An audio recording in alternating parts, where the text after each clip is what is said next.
Welcome back to another episode of 3x3 Hustle Hype. This is your host, 2019 FIBA 3x3 Asia Cup champion and World Cup participant. And pleasure to say we've got a guy from across the ditch, maybe a traditional rival, and that is former 3x3 New Zealand #1 player, now #2, and that is Karl Noyer. How are we doing, mate? Good, mate. Good, thank you. How you doing? Now, it's taken maybe 2 or 3 weeks to try and get this up. And first, before further ado, congratulations on the new one. Obviously, being a proud dad myself. How is the bub going? How's everything? How's life across there?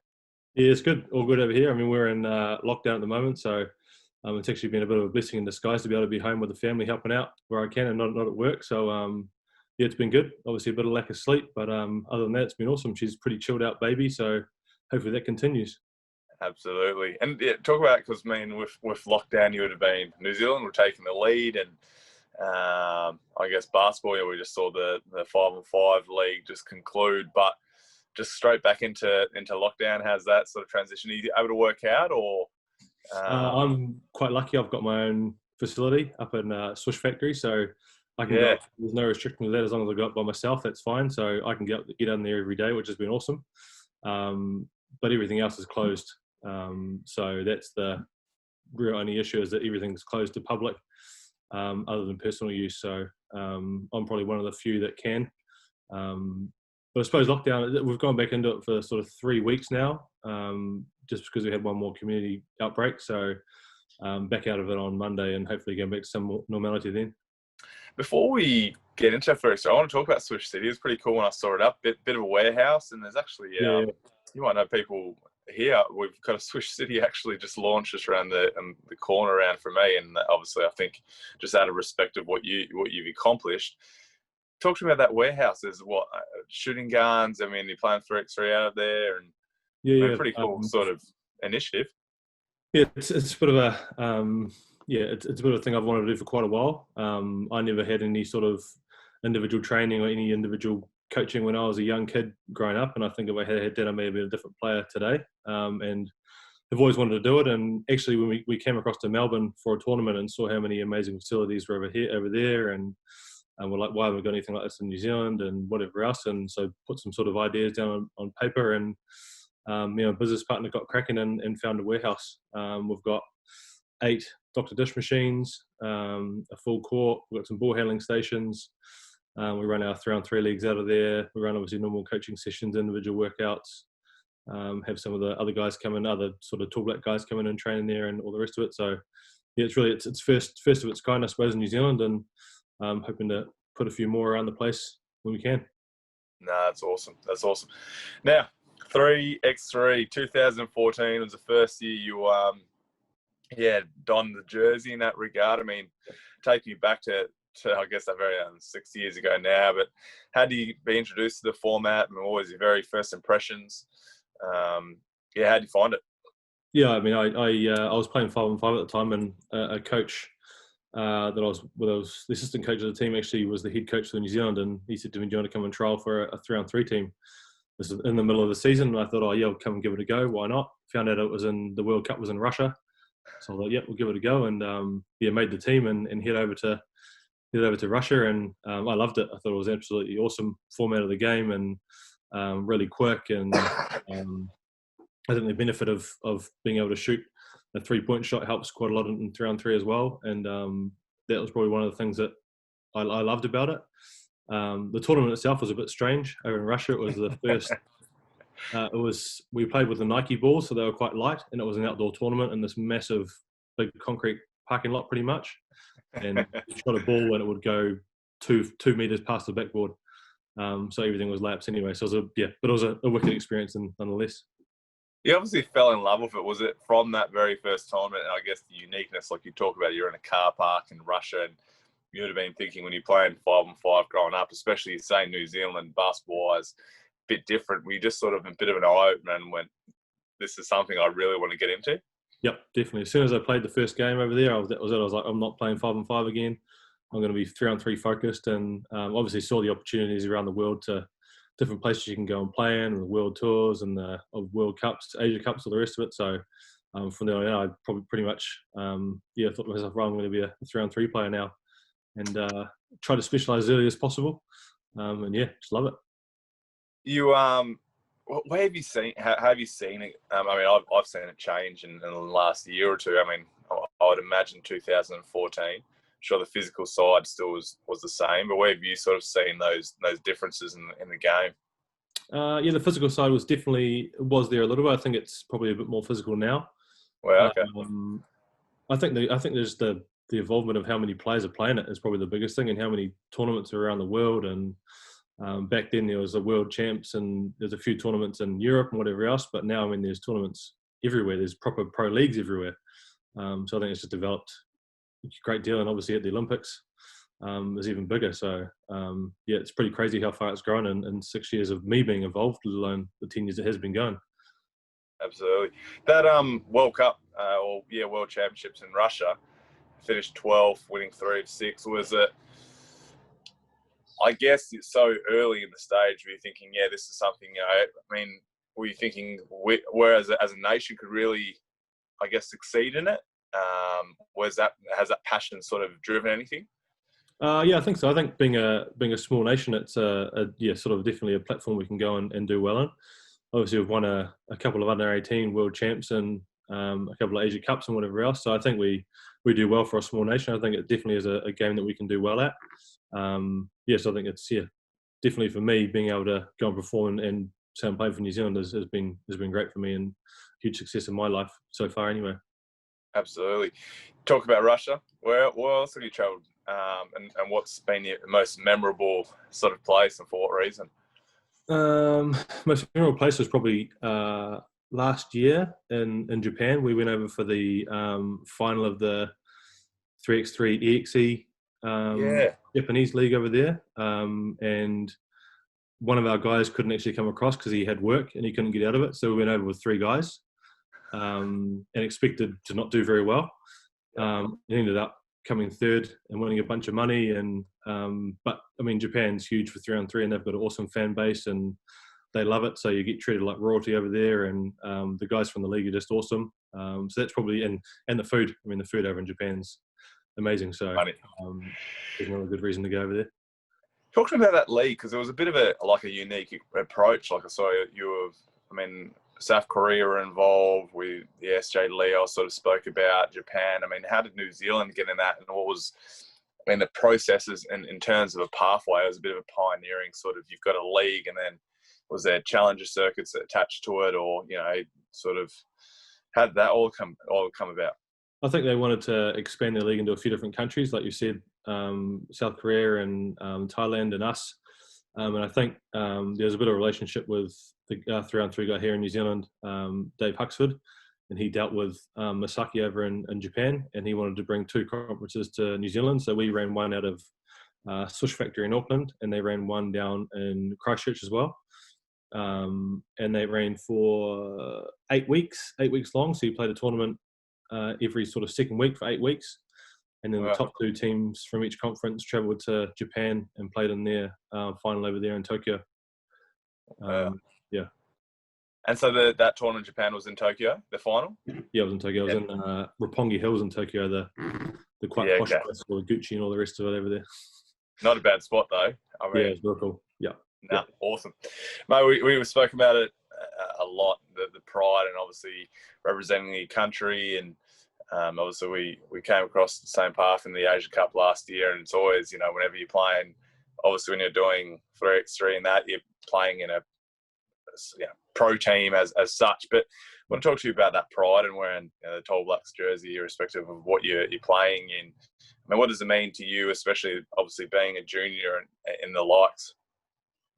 Well, it means a great deal to me. Obviously representing New Zealand is huge and probably the ultimate goal in my sporting career. So being able to do that when I was sort of mid-20s is huge. And I think it's a very special moment for any person to put on a black jersey and now you're representing a nation of 5 million here in New Zealand and doing all you can to go and win a couple of games for the country. So it's probably, as I say, it's probably one of my biggest achievements in my life currently. And it's something that's been a good roller coaster for the last sort of 6 years anyway, that's for sure. Absolutely. Now, the Olympics, obviously in Tokyo, and you guys are in the Olympic qualifying tournament going to be held in Austria next May. How's been the process in that regard? Were you factoring into being involved? I mean, I'd imagine they would be placing a significant priority. I mean, how's your ambitions in regards to that? Yeah, definitely. I mean, I'm very keen to be involved in that squad if I can. I think there are going to be some sort of trials coming up shortly to get that sort of stuff going.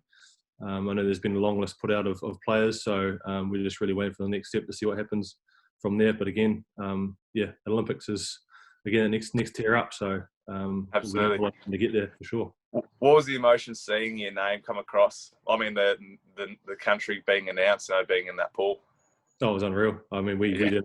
I didn't expect it anyway. That's for sure. And then it come across. It was just like, wow. Were you like next day? I'm in the gym. Like, yeah. Didn't even factor into. Yeah, absolutely. Yeah, that was it. Straight in there, getting up shots in the weight gym. Yeah, doing the rest of it for sure.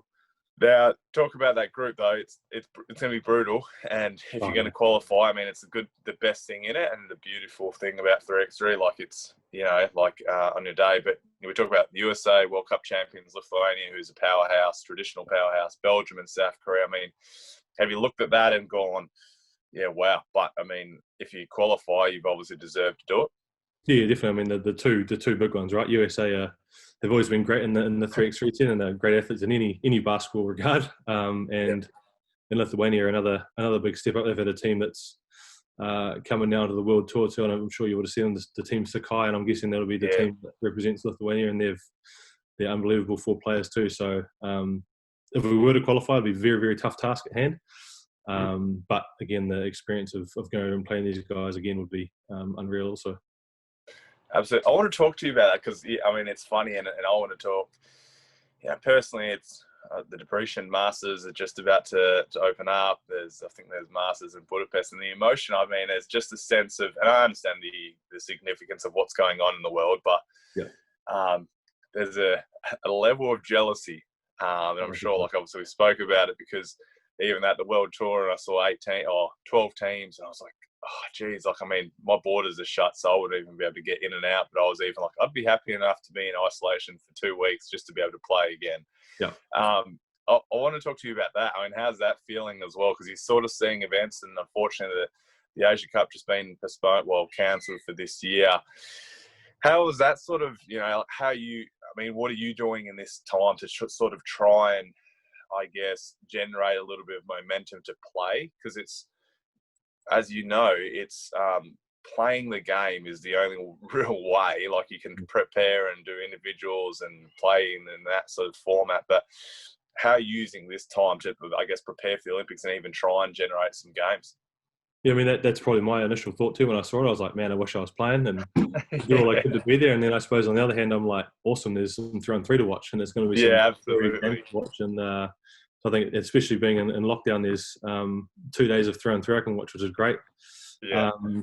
I suppose in terms of state, like you've said it, hit the nail on the head, really, you've got to be playing 3-on-3 to be getting better at 3-on-3. And we just sort of try and organise training sessions with 6 guys, and we try and play for sort of an hour and a half and simulate different games to 11, games to 15, games to 21, and even games past that to see if we can work on our, obviously, fitness and physicality, and trying to stay in shape is probably the hardest thing with 3-on-3, because you can't really get into 3-on-3 shape without playing 3-on-3, as you said, because of the brutality of it. Absolutely. So we just do all we can here to try and play and get a group of guys trained together. And we do run a men's league up at Swiss Factor too, which has been great to play in that every week. So hopefully, again, once we get out of this lockdown, we'll be able to do more of a routine to be able to play.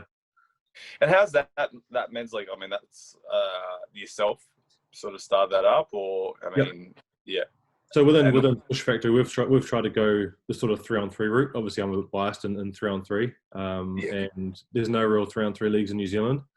So we're trying to get something going. Every school term, we run a league for 11 and 12-year-old kids right through to men's and women's. And so the men's league is a part of that. Obviously, I wanted to play in it, and there's a few guys around that are keen to play in it too. So awesome. That's been going for pretty much since we opened, really. And we just play sort of a tournament each Monday night, which is good. And how's that been? I mean, generate a lot of interest, or I mean, what's the barriers you've sort of faced, or? Yes and no. I mean, there's a lot of people that are like, yeah, we're working to come and play, and then there are people that are like, oh, I'm not really interested in 3-on-3, and then there'll be teams that come down and try and like, oh, I love this, I'm going to keep coming every time, and they've been with us for the last year. I think it's a bit of education around 3-on-3 too, and making sure that everyone knows what it is, and video footage of how it's played and all the rest of it. Because like, anyone plays it, they love it straight away, but it's getting them in the first step. So yeah. Absolutely. Now, I want to talk to you to finish on is the pathway. I guess you're a bit of a pioneer in terms of you've been playing since 2014, and you're talking about you've developed a league, which I think is quite significant. But how do you see, I guess, the key points and how 3x3 basketball can continue growing in New Zealand? I think it's definitely playing it a lot more. I think having leagues all around New Zealand would be great, and then having a sort of a final in New Zealand somewhere would be awesome. I think definitely. I mean, a pathway for New Zealand also is travelling across to a few tournaments. I've talked to a few guys at Hustle there about coming and bringing some junior teams over to the Hustle tournaments in Aussie, and obviously there's a market of people to play in the the Japanese league, which will get them across to Japan if they are successful with that. So I think there is a pathway for basketball, for 3-on-3 basketball in New Zealand. I think it just needs to be a bit more groundwork done and at grassroots level to make everyone aware of it and really push it is probably the biggest thing. Are you, and obviously I don't want to cut your career short, are you seeing that as a transition piece as you progress into the next phase of your sort of life as being a coach, or as being heavily influential in that sport? Yeah, I think I'll definitely, I've probably got a few more years left, hopefully. But definitely once my career is finished, I'll definitely be doing all I can to push other players to 3x3. I mean, that's if someone can have the experience I've had through my life of playing 3x3, then that's huge, and that's something we wanted to hand over to someone else to push them through and ensure they play 3x3 for their country and do as much as what I've done, which has been great. Is there at any time have you sort of looked at those 5-on-5s? You sort of hit up Mick Vicona and say, "Well, hey, come across and play with me for a 3x3 game"? Yeah, I've done a few of that. Done a little bit of that for sure. There are another couple of guys I'm talking to at the moment about jumping in. So hopefully at some stage we'll get a couple of other guys around and playing, which would be nice. Nah, awesome. And I want to touch on the last thing, and yeah, I mean, obviously, hopefully, it sort of changes with lockdown with that 3x3 league, which is a New Zealand league, which you're not sort of involved in just yet. Are you seeing that? Obviously, just the Olympic sport and I guess the momentum that's building generally, it's generating a lot of, I guess, attention into the sport. You know, as a 3x3 pathway, as someone that watches, or as a junior tall black, if there was some words of advice or something where you go, hey, you want to be a star in this sort of sport, you know, what would that be? And then the other side is, you know, how would they treat that as a serious pathway in terms of, you know, 5-on-5 and 3x3 is completely different, but what would be your words of advice in that regard?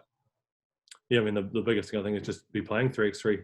That's the main thing. Give it a go and see if you like it. If you like it, carry on playing. When we still have a few tournaments run by Basketball New Zealand here, the Quest tournaments to play in, jump and play in those. And obviously, when they get serious enough, look at playing in different. Obviously, playing in the men's division at the Quest and trying to get involved with the Japanese league and all the rest of it. But yeah, that's probably the easiest way to do it, is to be playing as much as you can to be seen by selectors and whatnot. I suppose the lucky thing we've got here is that the selectors for the 3x3 teams do go to 5-on-5 tournaments too. So they are picking up 5-on-5 guys for 3x3 teams. So yeah, but I suppose it's just a matter of playing it and being known to be playing it, I suppose, is the biggest thing.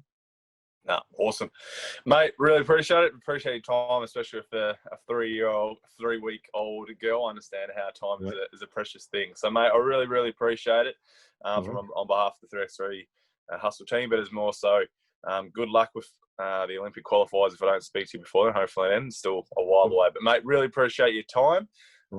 Thank you again. And for everyone else, thank you for tuning in for another episode of 3x3 Hustle Hype. If you could head to our Instagram, Twitter, and Facebook, check us out. And again, Carl, really appreciate it, mate.